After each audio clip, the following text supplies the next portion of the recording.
Olá, queridos e amados irmãos, a graça e a paz do nosso Senhor Jesus. Eu sou a missionária Alessandra Rocha, do canal A Verdade que Fortalece. Esse canal que foi criado para estudarmos a Bíblia Sagrada, o texto dentro do seu contexto, verso a verso, com a finalidade de alcançarmos maior entendimento da vontade de Deus para as nossas vidas e que possamos edificar e fortalecer a nossa fé. Hoje é a nossa 20ª aula da Epístola aos Romanos, que nós intitulamos de Maravilhosa Graça, apreciando a liberdade através da justiça de Deus. Nós estamos na unidade 4, a nova vida em Cristo, que falamos do modo de vida agradável a Deus, um viver cristão prático. Já falamos do nosso relacionamento com Deus, falamos do nosso relacionamento pessoal. Hoje nós vamos falar do nosso relacionamento na igreja, capítulo 12, verso 9 ao verso 16. O objetivo da nossa aula de hoje é compreender os conselhos práticos dados por Paulo acerca do nosso relacionamento entre cristãos. Veremos algumas virtudes que são indispensáveis para um bom convívio. Sem dúvida, este capítulo é um manual de Deus para esse excelente relacionamento que nós cristãos devemos ter. Veremos as virtudes que o cristão deve buscar e perseguir, que revelam o nosso grau de comunhão com Deus, pois todas as virtudes que derivam da graça que recebemos de Deus vêm através dessa virtude de relacionamento. Este é o assunto que nós iremos tratar hoje. Só quero ressaltar aos irmãos, antes de começar a nossa aula, que a graça que obtivemos através do sacrifício de Cristo na cruz se opõe ao mérito. Nós não merecemos o que recebemos de Deus, mas a graça não se opõe ao esforço. Todo cristão deve esforçar-se na sua transformação com o entendimento da palavra de Deus e com a ajuda do Espírito Santo para compartilhar essa graça no seio do corpo de Cristo. Então, venha o reino de Deus a nós, venha o governo de Deus em nós. O reino se firmará no nosso esforço e na ajuda do Espírito Santo, na medida em que decidimos e nos esforçamos a viver os princípios bíblicos ensinados e aqueles que nós aprendemos através da palavra. Agora nós vamos ao nosso recadinho básico, né? Que na descrição desse vídeo vocês encontram os links das aulas anteriores e a bibliografia, que é a lista dos autores e teólogos que nós consultamos para realizar as nossas aulas. E também relembrar a todos vocês que podem consultar as nossas aulas de uma forma bem ágil, através do YouTube, com a hashtag AVF Alessandra Rocha, tudo junto em letra minúscula, e vocês terão rapidamente a lista de todos os vídeos de estudos disponíveis no nosso canal. Agora eu quero agradecer mais uma vez a todos os comentários das aulas, muito obrigada, continuem participando, peço a todos que divulguem também o nosso canal, para que juntos nós possamos evangelizar, transformar e fortalecer vidas através do estudo da Bíblia.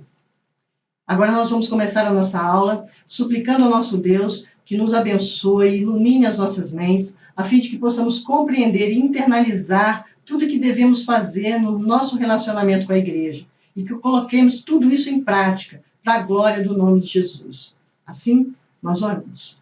Amém, amém, amém.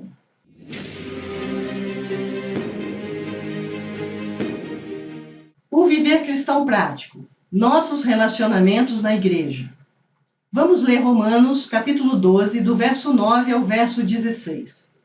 O amor seja sem hipocrisia. Odeiem o mal e apeguem-se ao bem. Ame uns aos outros com amor fraternal. Quanto à honra, deem sempre preferência aos outros.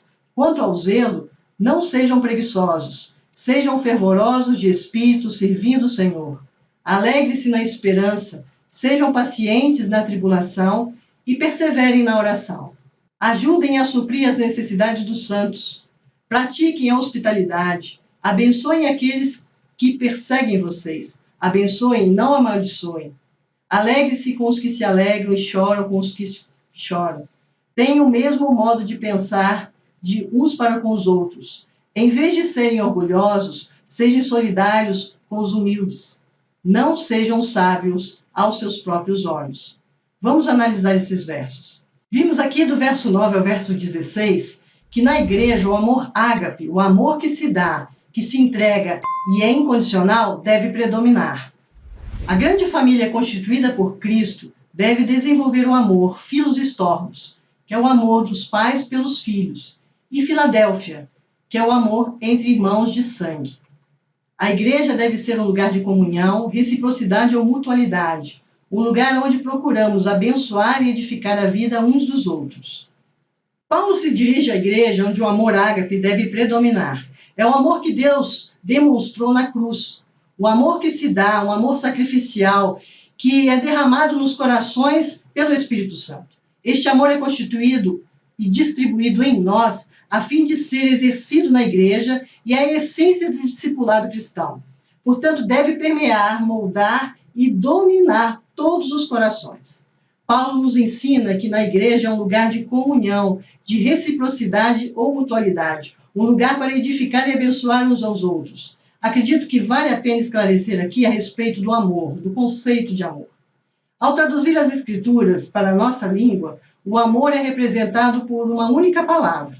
Os escritos originais do grego, no Novo Testamento, há muitas palavras para descrever a qualidade do amor desenvolvido e derramado nas nossas vidas. A grande família constituída por Cristo deve exercer e desenvolver um amor que é chamado philos storgos, que é o amor dos pais pelos filhos, é um amor de família, que é o amor fraternal, que desenvolve a lealdade, a igualdade e um mútuo benefício e uma dedicação. O amor também, ele se refere ao amor esse amor se refere ao amor de amizade, que não monopoliza, que não escraviza, que não cria dependência. É manifestado quando se ama o outro da forma com que ele é, da forma que ele é. O amor Filadélfia, que representa o amor de irmãos de sangue, nos dá um entendimento e demonstra um amor, aquele amor aconchegante, que deve dominar entre os que fazem parte do corpo de Cristo. Esse amor aconchegante. Já o amor ágape, ele é derramado por Deus através do Espírito Santo em nós. É aquele amor que não busca os seus próprios interesses, é um amor desinteressado, é um amor genuíno, um puro amor. Esse amor ágape não esfria, mas constantemente permanece forte, vai até as últimas consequências. Esse tipo de amor invencível, que é capaz de amar até mesmo os inimigos, até mesmo o mais ímpio dos homens e indigno dos homens. Assim, o amor ágape não é apenas um amor de sentimento ou emoção. Ele é uma entrega voluntária, pessoal, que conduz em plena submissão à vontade de adorar a Deus e de servir aos irmãos. Este amor deve predominar entre nós na parte do corpo de Cristo, porque ele deve ser demonstrado e também exercido para toda a humanidade. Vimos aqui que as formas de manifestação prática deste amor, ágape e philos storgos, são as virtudes cristãs, e Paulo as descreve através das seguintes palavras. Sinceridade é o amor sem hipocrisia, sem fingimento. Discernimento é a nossa capacidade em separar o mal, que é detestando ele, do bem, que é apegando-nos a ele. Afeição é o carinho com que devemos tratar o nosso irmão. Aqui Paulo nos ensina uma forma de doutrina que nos livra do poder da escravidão e do pecado, quando obedecemos de coração a forma pela qual nós devemos nos relacionar com os irmãos. O cristianismo não é uma religião de cerimônias de formalismo que não tem relação prática com a vida de seus participantes. É uma vida que surge como resultado direto de ter crido e obedecido nas verdades bíblicas doutrinárias. A gratidão no coração do cristão, pela salvação que recebeu de Deus por graça, deve converter-nos a uma vida ao serviço ao Senhor, nos impulsionando a uma prática de amor. Socialmente, a palavra amor está muito desgastada e quase sempre está associada à questão de sentimentos. Mas o amor cristão é algo que brota de dentro, do caráter de uma pessoa regenerada que passa a moldar todo o seu comportamento. Então, vimos que Paulo descreve aqui as virtudes do amor que devemos desenvolver na igreja através dessas palavras. A primeira que nós mostramos aqui é a sinceridade. É o amor sem hipocrisia, sem fingimento, na qual nós não estamos apresentando uma peça de teatro. Devemos agir do mesmo modo diante da pessoa e quando elas não estiverem presentes. É algo autêntico, que vemos a necessidade do outro antes das nossas necessidades. A outra palavra é a virtude do discernimento, que é a nossa capacidade de separar o mal do bem, detestando o mal e nos apegando ao bem. O que é o bem? É tudo que é direito, é tudo que é certo, procurando o melhor interesse das pessoas a que amamos. Vimos também a questão da afeição, que diz respeito ao carinho que devemos ter e tratar o nosso irmão. É um amor desenvolvido na igreja que deve ser tão forte quanto os laços de família de sangue.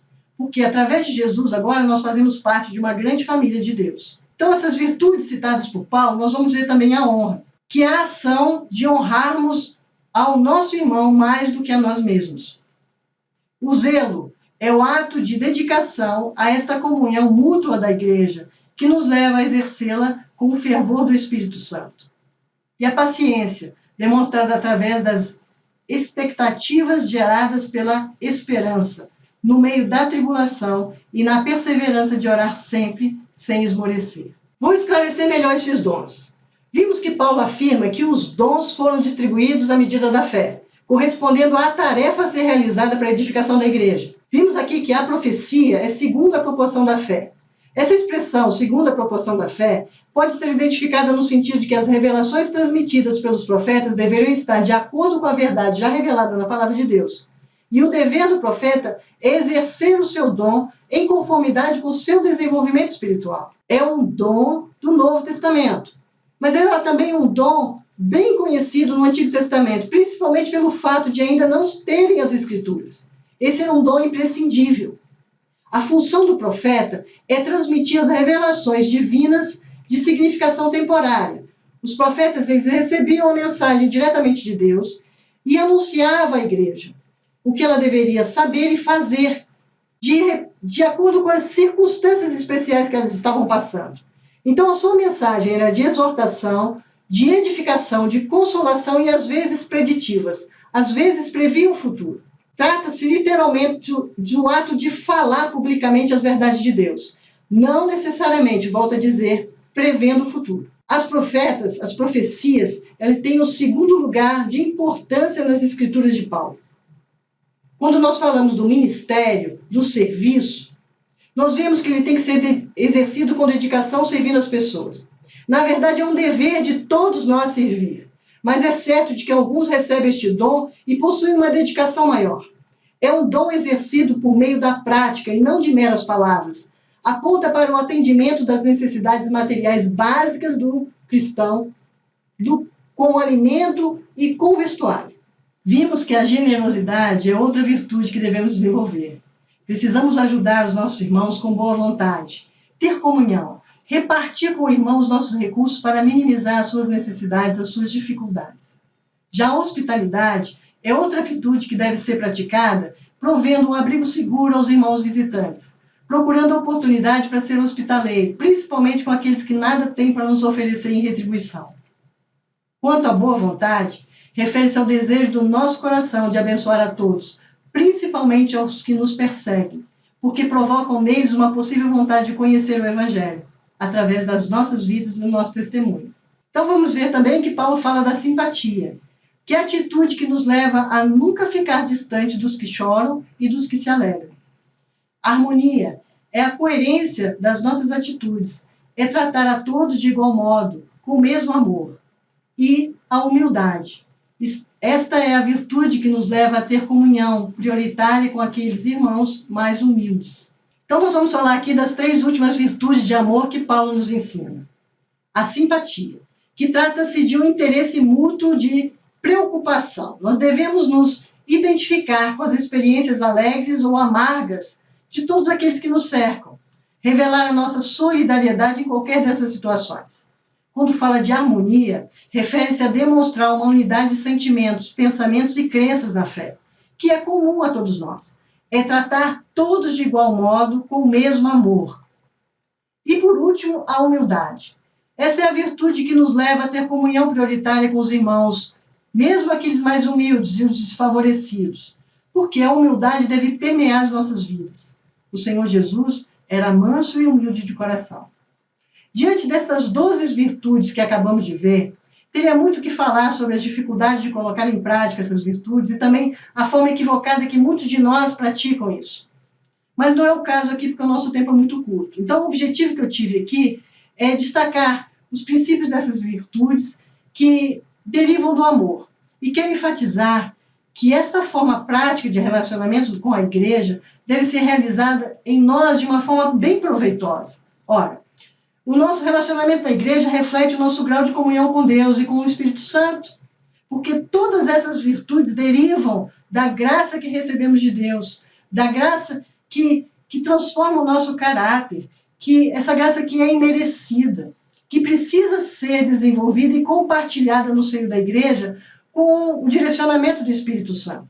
Olha, o Espírito Santo, ele prescuta o nosso coração e descobre os nossos segredos e a nossa real necessidade, a necessidade de cada um de nós, e nos direciona de uma forma que devemos realizar na igreja essas virtudes, buscando sempre a unidade espiritual e a humildade, deixando todo o orgulho de lado, para que a comunidade toda seja beneficiada.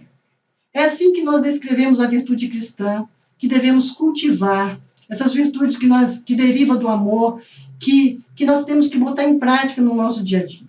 Agora nós vamos às nossas considerações finais. Considerações finais. Paulo é cuidadoso para nos dar primeiro a base para um viver santo, para que nós vivamos a partir do fluir da nossa gratidão a Deus pelo que Ele já fez. Se nós não compreendemos isso, nós estamos suscetíveis à culpa e ao legalismo. A vida cristã é tudo aquilo que Deus fez por você em Cristo. Está lá nos capítulos 1 até o capítulo 11. Agora, diante disso, faça isso e aquilo. Certifique-se de que você tem a motivação correta. A gratidão por tudo que Deus fez em decorrência das compaixões dele. O amor demonstrado aos irmãos da igreja deve ser sincero, sensato, afetuoso e respeitador. E ao mesmo tempo entusiasmado e paciente, generoso e hospitaleiro, benevolente e compassivo. Tem a marca da simpatia, harmonia, assim como da humildade. As igrejas cristãs seriam comunidades muito mais felizes se todos nós amássemos uns aos outros dessa forma. O cerne da mensagem de Paulo é como agir a partir da fé e como buscar forças para manter-se nessa postura. A ética cristã é, muitas vezes, nadar contra a maré. Como manter conectados mente, que é a razão, o coração, que é a fé, e as mãos, que é a ação? Certamente é através da ação do Espírito Santo em nós e da nossa comunhão com Deus. A linguagem usada por Paulo indica que os crentes compartilhavam dos mesmos pensamentos, indicação do papel estratégico da mente no processo de santificação. A forma que pensamos determina a nossa maneira de viver, e o pensar cristão não é uma reflexão em si mesma, mas a partir da palavra de Deus. Não sejais sábios aos nossos próprios olhos, como está lá no versículo 16. Basear-se em nossa própria consciência é assumir-se como personalidade autônoma, é deixar Deus de fora. A maior sabedoria é reconhecer a cruz de Cristo como o insuperável amor de Deus por toda a humanidade e admitir que a consciência humana não dá conta do recado diante dos dilemas da vida. Assim, queridos, nós, após as nossas considerações finais, nós vamos orar para Deus nos ajudar a compreender essa fabulosa obra da cruz de Cristo, que a ação do Espírito Santo, o amor derramado nos nossos corações, possa gerar em nós essas virtudes para nós praticarmos um sincero amor na igreja, para que o nosso compromisso seja amar os irmãos incondicionalmente, como Deus nos ama. Senhor Deus, gracioso e generoso Pai, colocamos o nosso coração na Tua presença, Senhor, gratos por essa aula, suplicando que o Teu Espírito Santo venha nos ajudar a internalizar todo esse conhecimento, a colocarmos em prática, Senhor, essas virtudes do amor. Nos ajuda, Senhor, porque nós, por nós mesmos, não conseguimos, mas o Senhor pode operar essa obra através das nossas vidas e em nossas vidas. Assim nós oramos agradecidos pela oportunidade e liberdade em nome de Jesus. Amém. Queridos, nós encerramos a nossa aula de hoje, agradecendo a Deus por mais uma vez, Ele nos dá a liberdade e a oportunidade de estudar a Palavra de Deus, que é a verdade que nos fortalece. Abraço a todos, até a próxima aula, se assim Deus nos permitir. Até lá.